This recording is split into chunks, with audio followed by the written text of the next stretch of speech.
The 2023 hurricane season is here, and WTOC is getting you ready for any storm. Big picture look at what the storm may do, and then they're drilling down to local. How does that forecast then apply to a city like Savannah? Tonight, we're showing you the tools used to keep meteorologists informed on a storm's path, all the way from the National Hurricane Center to right here at WTOC. Storm surge, the impacts from the hurricane are not directly tied to the rating. Plus, do you understand what could happen if a storm is headed your way? We'll explain everything, from knowing your risk to what impacts each hurricane category could bring. Well, you've got to think ahead now and have your K9 go bag ready. And what you need to know to get not just your family ready for a potential evacuation, but your pets as well, as we keep you ahead of the storm. The First Alert Weather Team is helping plan keep you ahead of the storm. Here is a look at what you can expect from the 2023 hurricane season.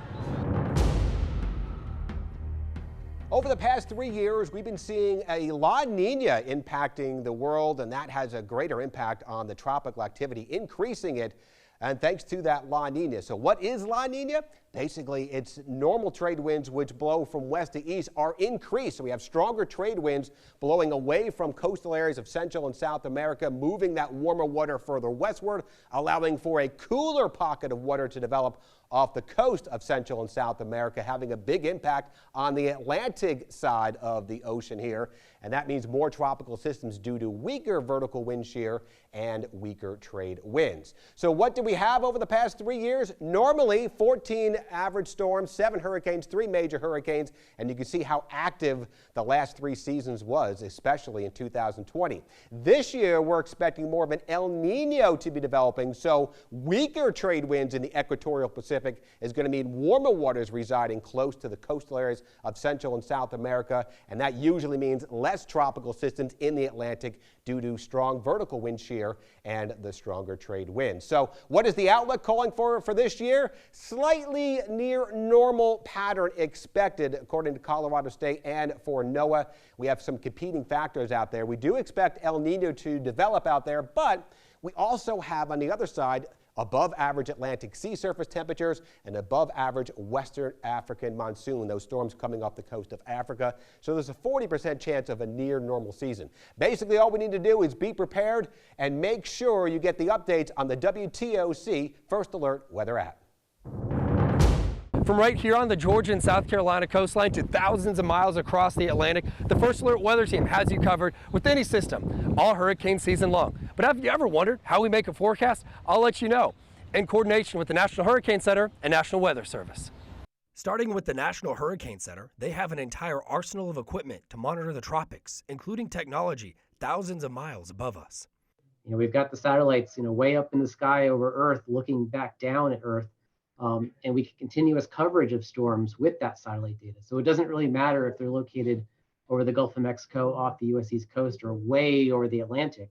Once storms get closer to the coast, NOAA and the U.S. Air Force deploy the hurricane hunters to fly into and above these tropical systems. While in flight, these planes collect important meteorological data, such as peak wind speeds and pressure ratings that help determine how strong a storm is. That data then gets sent directly back to forecasters and ingested into the latest forecast model runs. The forecaster is actually going in there, and they're seeing all the different model data that's predicting or simulating what the storm may do. And then the forecaster is going through that system and essentially clicking where they think the storm will be at each day in the future. From that point, meteorologists at the National Hurricane Center can make forecast graphics, such as the cone of uncertainty.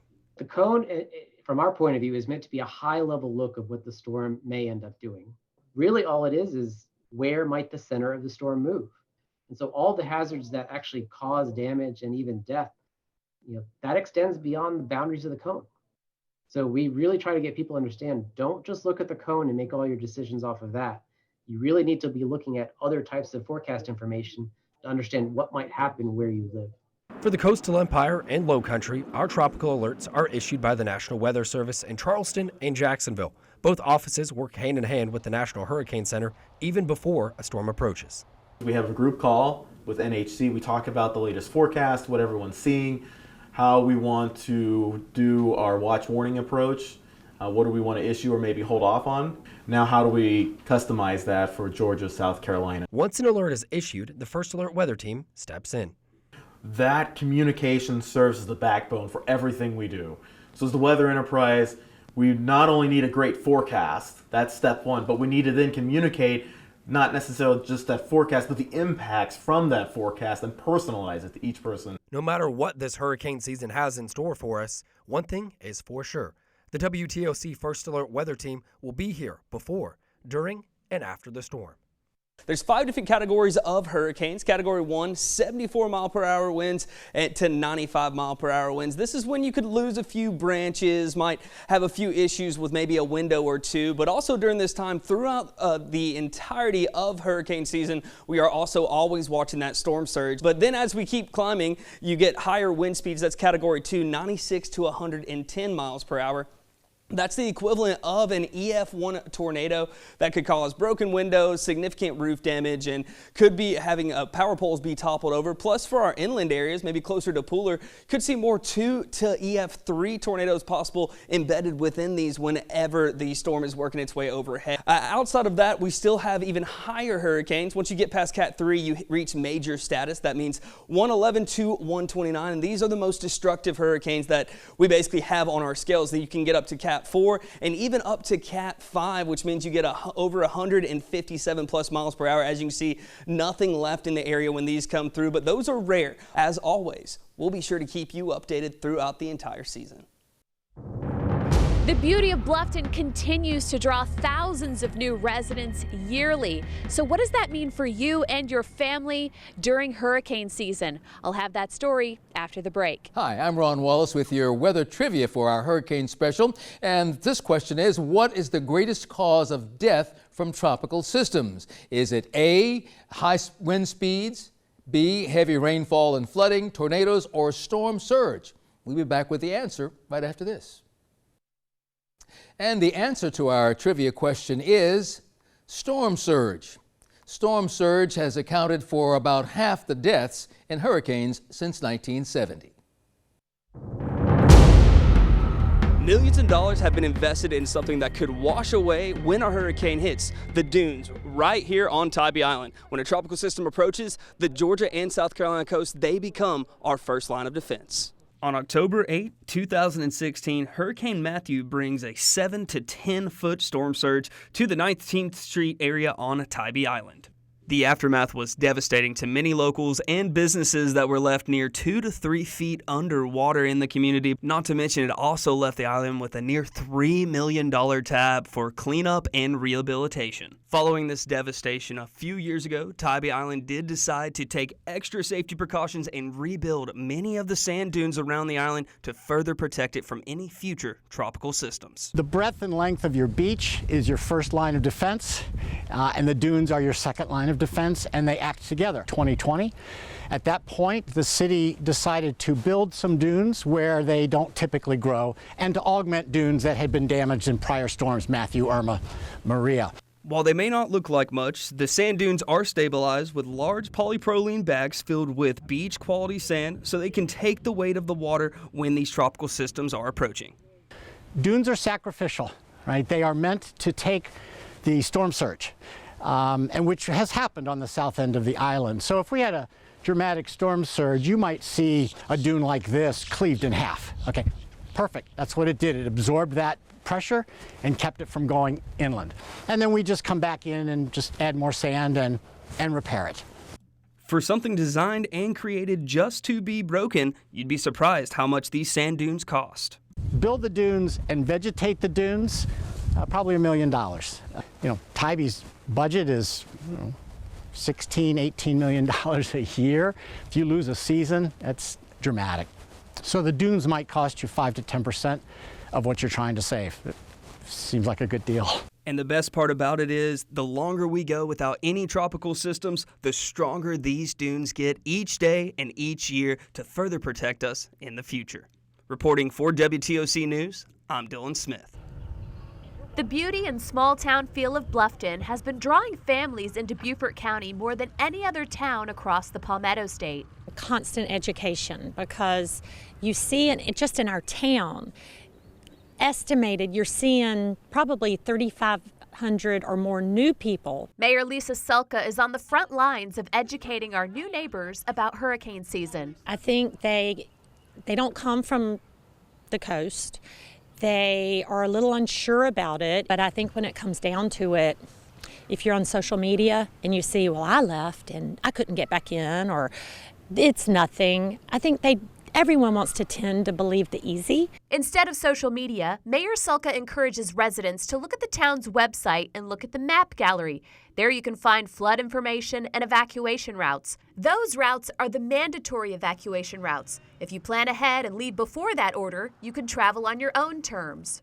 The county is going to force you to go somewhere, because when it's a mandatory evacuation, you're going to have to go down a road because there's no turning right or left. So you're going to be forced to go toward Columbia. If you voluntarily evacuate, I would look inland somewhere, Walterboro, Columbia, go to Jacksonville if it looks like it's coming to Charleston. There are many things to do but when that governor says mandatory evacuation, you see highway patrol, you see blockades, and that's the way you're going to go, my friend. While Selka knows everyone won't heed warnings, she'll always remember the ones that didn't fare too well as a cautionary tale. Someone fell down the stairwell, and we got the call. I was there. We couldn't go out. So he had to lay there all night into the morning until EMS was given the okay to go back out and check. So do you want to do that? She wants the most vulnerable and families with small children to be the first to go. I'm not going to go to sleep at night and think I didn't try. And coming up, we know that hurricane season can be stressful, but we talked to a specialist at Memorial on how you can talk to your kids during hurricane season. We are blessed to live in such a beautiful part of the world, but our weather can take a turn for the worse, especially during hurricane season. That's why it's important to always be prepared as hurricane season runs from June 1st all the way through the end of November. So we need to know what the difference between a watch and a warning is. A watch means that conditions are possible in the warned area within 48 hours. A warning is more serious. It means conditions are likely in the warned area within the next 36 hours. And I recently took a trip up to the National Weather Service office in Charleston, South Carolina, to ask the meteorologist in charge to explain why it's important to already be prepared. When we talk about 36 and 48 hours, those are going to be two timelines I use a lot. I urge people to understand that that does have to have built-in flexibility there. Just because a watch is issued doesn't mean you always exactly have 48 hours or warning you exactly have 36. So here are the types of tropical alerts that could impact our area. Of course, we have hurricane watches and warnings, tropical storm watches and warnings, storm surge watch or warning, and with any tropical system, you can have a tornado watch or a warning. Now just remember, any tropical system, no matter the strength, can have impacts for our area. And you can always get the most updated and accurate information on the WTOC First Alert Weather app. From coastal risks to inland communities, you can find out your risk ahead of a storm plus the latest forecast right now on WTOC Plus. We've launched a brand new 24/7 weather stream, and you can find and download WTOC Plus on Roku, Apple TV, and on your Amazon Fire devices. Have you ever evacuated with your pet? Maybe you have more than the last time a hurricane threatened. What you need to know to keep you and your doggy loved ones safe, right after the break. It's tongues out and tails wagging on a sunny day at Dogtopia of Thunderbolt. Owner Kelly Wolfsheimer says as we head into summer vacation season and you're boarding your pet, she asks one simple thing.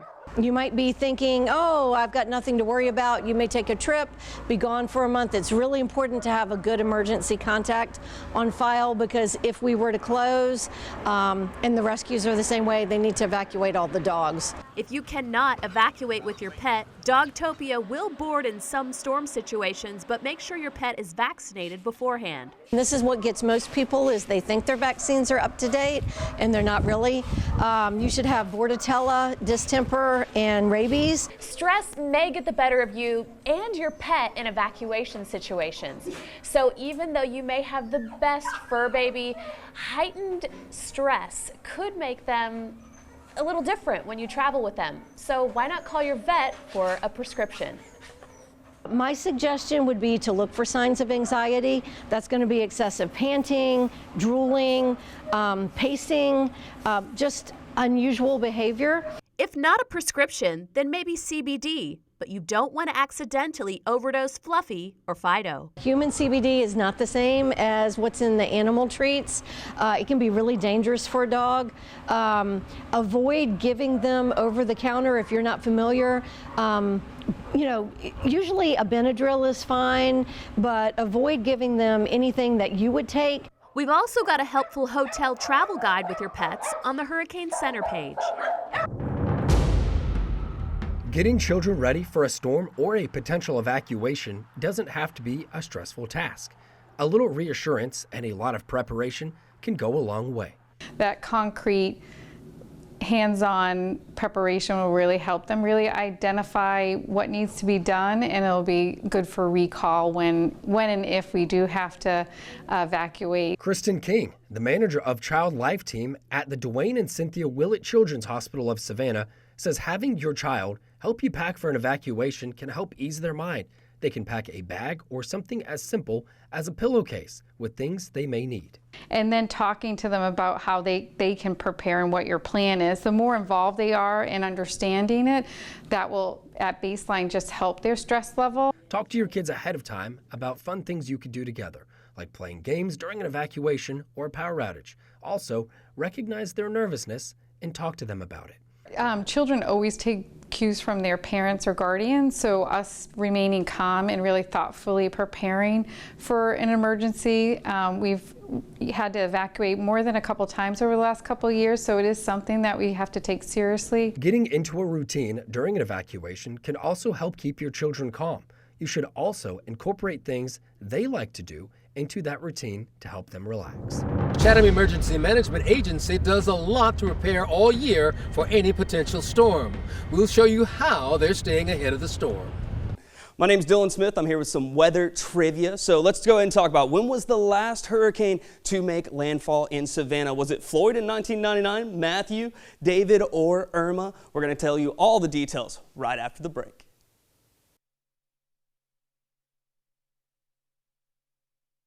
Well, welcome back. Before we asked what was the last hurricane to make landfall in Savannah, if you said C, David, then you would be correct, because we basically made landfall as a Category 1 storm with about 90-mile-per-hour winds. Prior to Matthew, though, Savannah's hurricane-related nickname was actually known as the Dodge City because every hurricane seemed to miss us. The Chatham Emergency Management Agency does a lot to prepare for hurricane season, from hosting an annual conference with other agencies to working on those evacuation routes. They've got it all figured out, and our Flynn Snyder spoke with them on how they're working to keep you prepared. The Atlantic hurricane season may only take up part of the year, but it's a time that Chatham's Emergency Management Agency prepares for around the clock. Well, we prep for hurricane season year-round. Agency Director Dennis Jones says deciding how crews respond during a storm threat is always changing. And we try and do that decision-making based on what the best methodologies are for ensuring an evacuation or ensuring a shelter-in-place event. The agency works hard during hurricane season, using their Emergency Operations Center to monitor storm response. They urge those who live in the county not to panic, but be prepared. Understand what your flooding potential could be, because with a hurricane, that is the biggest threat, is the flooding. Jones says the best way to get ready is to have a disaster preparedness kit so it's set to go if a storm does hit. Once the season is over, Jones says the agency reviews their response to better prepare in the future. And making sure that we get feedback from them on what worked well, what could be improved upon, and how we can go about ensuring that response is just a little bit better next time. That feedback comes from the agency's annual hurricane conference, where they learn from the experiences of partner agencies in Florida and Texas. We're taking a look at that and seeing what they experienced and what we could potentially experience, how they reacted to that, how they resolved that, and how we can implement that here for Chatham County. But Jones cautions that no two hurricanes are the same, saying the best way to stay ahead of the storms is to pay attention to forecasts and alerts. Every storm is different, so it doesn't matter if you have the perfect plan on the table. The perfect plan's not necessarily perfect for every single event. The agency working to make sure crews and people at home are weather ready. In Savannah, Flynn Snyder, WTOC News. Do you know your risk? It's much different if you live on Tybee or Vidalia. The First Alert Weather Team put together videos explaining what each community should expect from a storm. You can find that now in the Hurricane Center on WTOC.com. Don't forget to check out the WTOC First Alert Weather Podcast. We put out a show every single week, and it's available wherever you listen to your favorite podcast. Thanks for joining us and learning how you can stay ahead of the storm. We have all the information you saw here tonight and more posted online right now at WTOC.com. And remember, you can be alerted to storms as they develop by downloading the free WTOC First Alert Weather app. Good night.